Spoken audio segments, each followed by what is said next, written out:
Hi guys, I am Swapnaja Sharma and welcome back to my channel. So आज जो Nifty ने closing दी है वो बिल्कुल भी अच्छी नहीं है।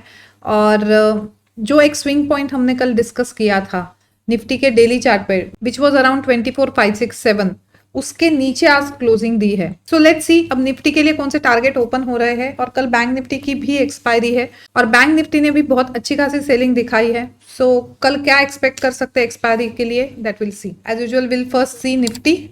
सो दिस इज द डेली का टाइम फ्रेम एंड डेली के टाइम फ्रेम में जो है ये एक स्विंग पॉइंट था 24,691 और इस कैंडल ने वो ब्रीच किया था पर कहीं ना कहीं क्लोजिंग इसके ऊपर दी थी।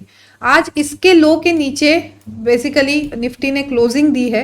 सो जैसे ही इसका आज का लो ब्रीच होता है कल के ट्रेडिंग सेशन में, तब टारगेट कहां तक ओपन हो रहे हैं, तब टारगेट 23,900 24,000 तक के टारगेट बिल्कुल ओपन हो रहे हैं और इवेंचुअली निफ्टी को हम यहाँ पे आता हुआ देख सकते हैं। Let's go to 15 minute time frame. तो आज क्या हुआ है एग्जैक्टली आज एक फ्लैट ओपनिंग थी 24,800 के आसपास और जो ये एक स्विंग पॉइंट बना था यहीं पे निफ्टी ने रेजिस्टेंस लिया, यहां तक भी नहीं आया और अच्छा खासा रेजिस्टेंस लेके निफ्टी फर्स्ट इस पर्टिकुलर बाइंग जोन के मतलब पास से ही एक बाउंस लेने की कोशिश करी, बट अगेन वो बाइंग जोन के एंड तक आया। वहां से फिर एक बार ही लग रहा था कि ये बाउंस ले सकता है, तो इनफैक्ट एक 2-3 कैंडल उसने 15 मिनट की यहाँ से बाउंस लेने का मतलब एक एफर्ट लिया था, बट सेलर्स बहुत ज्यादा आज हावी थे और इस कैंडल ने बिल्कुल मतलब एक इंडिकेशन दे दिया था कि अब ये ब्रीच कर देगा बाइंग जोन। इवेंचुअली उसने जाते जाते ब्रीच किया है और बंद भी इसी बाइंग जोन के नीचे हुआ है। सो व्हाट नेक्स्ट, सबसे पहले हम लेवल एडजस्ट करते हैं। नाउ सी दिस, अब जो है 24,882 एक अच्छा खासा सेलिंग जोन है निफ्टी के लिए और आज का जो लो है अगर वो ब्रीच होता है कल के ट्रेडिंग सेशन में और सस्टेन हो जाता है तो जैसे अभी डेली के हमने टारगेट देखे हैं अराउंड 24,000 23,900 वहां तक के टारगेट ओपन हो रहे हैं। सो जाते जाते जस्ट इसने क्या किया है, जाते जाते एक 3 मिनट की ठीक ठाक कैंडल देके गया है वो, तो छोटा सा यहाँ पे एक बाइंग जोन तो बनता है and then we'll see the logic कि कल इसको कैसे ट्रीट करें हम। ये आज का लो जैसे मैंने बोला कि काफी इंपॉर्टेंट है। कल गैप डाउन ओपनिंग होती है तो वी कैन सी 24,233 तक के टारगेट अगर वो गैप डाउन सस्टेन होती है। कल फिर से अगर ऐसा दिखता है कि गैप डाउन ओपनिंग तो हुई है और फिर भी इसके ऊपर कहीं ना कहीं जाने की अगर निफ्टी कोशिश करता है तो फिर एक चांस है कि वहां से फिर से थोड़ा सा निफ्टी ऊपर तक चला जाए। कहां तक जाने की चांसेस है तब इन दैट केस ये जो स्विंग पॉइंट है ये काफी इंपॉर्टेंट है। ये है अराउंड 24,679 के आसपास। इन दैट केस अगर गैप डाउन होके भी इसके ऊपर जाता है तो तकरीबन 24,679 के आसपास तक के टारगेट लेके चल सकते हैं, बट गैप डाउन होके सस्टेन होता है तो बिल्कुल 24,232 के पास आसपास अगर आप ओवरनाइट शॉर्ट है या आपके पास शॉर्ट पोजीशन है तो यहाँ पे बुक हो सकती है। So in case of flat opening में एक अच्छा है कि अगर यहाँ पे फिर कंसोलिडेट करके नीचे ब्रेक करता है तो एक नए शॉर्ट्स वहां पे आप क्रिएट कर सकते हो।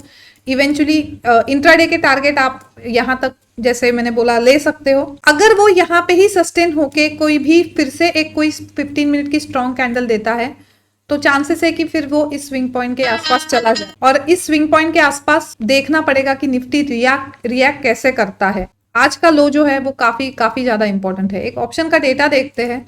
सी एज पर एज ऑप्शन का डेटा इज कंसर्न 24,500 पे स्ट्रैडल बने हैं, मतलब जितने कॉल राइटर्स है उतने ही पुट राइटर्स है। अराउंड 700 एंड 800 पे अच्छा खासा एक रिजेक्शन समझ में आ रहा है और 24,400 के पास पुट राइटिंग अच्छी हुई है। आज का भी अगर हम काम देखते हैं तो यस 24,400 के पास नए पुट राइटर्स ऐड हुए हैं, बट ये सारे जो है अच्छा खासा कॉल राइटर्स यहाँ पे 600 700 750 के एरिया में। सो 400 मतलब ऑलमोस्ट ये एरिया है। ओके एग्जैक्टली जो अभी हम एक समझने की कोशिश कर रहे थे कि अगर गैप डाउन ओपनिंग होती है तो देखना कि कितना सस्टेन हो रहा है और कहीं भी फिर से 400 के ऊपर मतलब पर्टिकुलर इस लेवल के ऊपर अगर 15 मिनट की कैंडल क्लोजिंग देता है, इन दैट केस फिर शॉर्ट अपॉर्चुनिटी हमको यहाँ से ढूंढनी पड़ेगी 24,700 के आसपास से, क्योंकि यहाँ पे भी कॉल राइटर्स अच्छे आए हुए हैं। फ्लैट ओपनिंग में हो सकता है कि वो ऊपर नीचे ही करता रहे। 3 मिनट का फ्यूचर चार्ट देखते हैं। वैसे आज बहुत प्यारी अपॉर्चुनिटी मिली थी निफ्टी को शॉर्ट करने के लिए, कैसे कहा वो हम बिल्कुल इस पे देखते हैं। सीरीज कल इस पर्टिकुलर लेवल के बारे में हमने बात करी थी 24905 के आसपास। अगर आपने कल का वीडियो देखा होगा, एग्जैक्टली हमने इस लेवल के बारे में डिस्कशन किया हुआ था कि अगर इस लेवल के ऊपर कोई स्ट्रॉन्ग कैंडल मिलती है हमको, तभी हम एक नया लॉन्ग उसमें इनिशिएट कर सकते हैं। And as you see, first इस कैंडल ने इस लेवल को ब्रीच करने की कोशिश करी, but it wasn't a strong candle, नीचे आया और फिर एक ये वाली कैंडल बनाई उसने। इस पर्टिकुलर कैंडल ने क्या किया, सिर्फ इस रेंज को जो है बढ़ा दिया, and then this is the candle जिसने फिर से ब्रीच करने की कोशिश करी, बट वो स्ट्रॉन्ग कैंडल नहीं बन पाई, इनफैक्ट वो हैमर बनी। तो यहाँ पे डबल पैटर्न था, यहाँ पे एक एम पैटर्न भी था with the diversion, RSI diversion, और यहाँ पे टॉप फॉर्मेशन भी बना था। एंड बिल्कुल इसके नीचे आप इसका एंट्री ले सकते हो और यहाँ पे SL लगा के बिल्कुल एक अच्छा ट्रेड यहाँ पे ऑप्ट किया जा सकता था। अगर आपने किया है तो do let me know in the comment section कि आपने इसको ऑब्जर्व करके इसको ट्रेड किया है, और अगर नहीं किया है तो नेक्स्ट जब भी इस तरह के पैटर्न बनते हैं on 3 minute on the very important level, बिल्कुल उसको वो ट्रेड करने लायक पैटर्न होते हैं, मिस नहीं किया जा सकता हूँ। अगेन जो सेकंड अपॉर्चुनिटी फ्यूचर ने दी थी, इसके बारे में मैंने कल के 3 मिनट फ्यूचर चार्ट में भी डिस्कस किया था कि यहाँ पे एक अपॉर्चुनिटी थी कि यहाँ पे फर्स्ट लेग बना था, then this is the HD opportunity इस पर्टिकुलर लेवल के आसपास, और फिर से इतनी HD अपॉर्चुनिटी की इसका जो है SL यहाँ पे, और फर्स्ट टारगेट आप यहाँ क्या लेके चल सकते हो। तो एक वो भी अपॉर्चुनिटी उसने दी। ये स्विंग पॉइंट बहुत अच्छा बनाया था इसने यहाँ पे, and this was a strong candle जिसके नीचे इनिशिएट किया जा सकता था ट्रेड, यहाँ पे एंट्री और इसके ऊपर SL। अब नेक्स्ट जो एक शॉर्ट अपॉर्चुनिटी अगर निफ्टी देता है तो this is the very important level which is around 24,678, and these are all the level जहां पे अगर फिर से शॉर्ट अपॉर्चुनिटी मिलती है तो एक बार ट्रेड कर सकते हो आप, 24,678 and 24,796 in case of retracement. So this is Nifty, and now let's see bank Nifty. So bank Nifty का सबसे पहले अगर हम डेली चार्ट देखें तो जिस तरह से ये पैटर्न बना है, again this is not a very good pattern, और इवेंचुअली अब हो सकता है कि बैंक निफ्टी हम तकरीबन 50,000 के आसपास आता हुआ देख सकते हैं, अगर आज का जो लो है वो ब्रीच हो जाता है तो। So let's see on 15 minute time frame. Alright, first 15 minute time frame, first जो 3 कैंडल बनी थी, बिल्कुल ऐसा लग रहा था कि इस पर्टिकुलर लेवल के आसपास विच इज अराउंड 52,400 के आसपास चला जा सकता है, बट उसमें बहुत एकदम से एक अच्छी खासी सेलिंग आई और एक शार्प बैंक निफ्टी में सेलिंग आते हुए देखी है हमने। Again this wasn't expected at all. उसके बाद बहुत ज्यादा वोलाटाइल हो गया था बैंक निफ्टी, एकदम से ऊपर फिर नीचे करके, और इवेंचुअली ये वाली जो लेवल है जो कल हमने डिस्कस करी थी 51,672 के आसपास की, कि यहाँ पे एक बाइंग अपॉर्चुनिटी में देख रही थी, बट जिस हिसाब से उसने वो ब्रीच करा था कोई बाइंग अपॉर्चुनिटी का सीन ही नहीं बनता था, और वो ब्रीच करने के बाद फिर नेक्स्ट जो है ऑलमोस्ट बाइंग जोन तक आ गई है। Again this is very important buying zone for bank Nifty.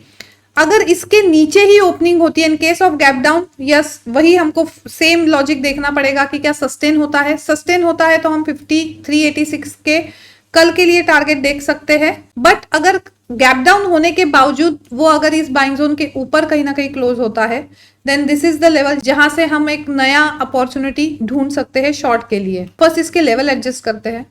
सो एक 52,118 के आसपास एक सेलिंग जोन है इसके पास, और ये जो है बाइंग जोन अगेन इंपॉर्टेंट है, ऑल्दो अभी भी ब्रीच हुआ नहीं है, बट अगर गैप डाउन ओपनिंग होती है, सस्टेन होती है, तो बिल्कुल यहाँ से 5386 के आसपास तक के टारगेट लेके चल सकते हैं।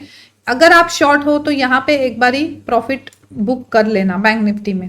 अगर फ्लैट ओपनिंग होती है देन वी नीड टू सी कि क्या कंसोलिडेट करके फिर ये ब्रीच करता है, या कंसोलिडेट करके इसी पर्टिकुलर लेवल में 51,672 से लेके 51,142 तक चला जाता है। फिर नॉन डायरेक्शनल के लिए बहुत अच्छा ये एरिया है नॉन डायरेक्शनल्स के लिए, बट डायरेक्शन चाहिए तो इसके नीचे और 51,672 के ऊपर बुल्स के लिए अप टिल 52,118 52,200 के आसपास तक के टारगेट के लिए। ऑप्शन का डेटा देखते हैं इसका। 52,000 पे मैसिव कॉल राइटर है, एंड 51,500 पे भी कॉल राइटर ज्यादा है, बट अभी भी वहां पे पुट राइटर है। बेस 51,000 के आसपास है, सो इस हिसाब से देखा जाए तो 51,000 के यहाँ पे बेस है अभी भी, और अभी भी ये बाइंग जोन ब्रीच नहीं हुआ है। सो अगर कैप डाउन ओपनिंग होती भी है तो एक बारी देख लेना कि वो कितना सस्टेन हो रही है। आज का अगर हम काम देखें तो ऑफकोर्स कॉल राइटर्स ज्यादा है, एंड 5800 के पास पुट राइटर्स आए हुए हैं, यहीं पे कॉल राइटर्स आए हुए हैं ऑलमोस्ट 51,500 के आसपास तक।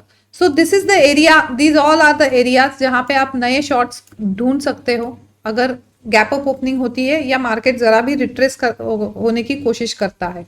जिस हिसाब से हमने बाइंग यहां से आते हुए देखी थी, एक तो लग तो रहा है कि अगर फ्लैट ओपनिंग में फिर से एक बाउंस एक्सपेक्ट कर सकते हैं, बट गैप डाउन ओपनिंग में फिर कुछ कहा नहीं जा सकता। सस्टेन हो गई तो बिल्कुल यहाँ तक के टारगेट आपको देखने को मिल सकते हैं। अगेन इंपॉर्टेंट, निफ्टी हो या बैंक निफ्टी, आज का लो ब्रीच होके सस्टेन होना काफी कुछ जरूरी है। अगर आज का लो ब्रीच नहीं होता है तो फिर से हम एक अप मूव देख सकते हैं निफ्टी में भी और बैंक निफ्टी में भी। Okay, so be cautious. Again आपको ये अगर एनालिसिस यूजफुल लगता है तो don't forget to like it, share it and subscribe it. और अगर आपने 3 मिनट फ्यूचर चार्ट से ये निफ्टी का ट्रेड लिया है एम पैटर्न से या टॉप फॉर्मेशन से, do let me know in the comment section. So guys, good night and have a nice trading session.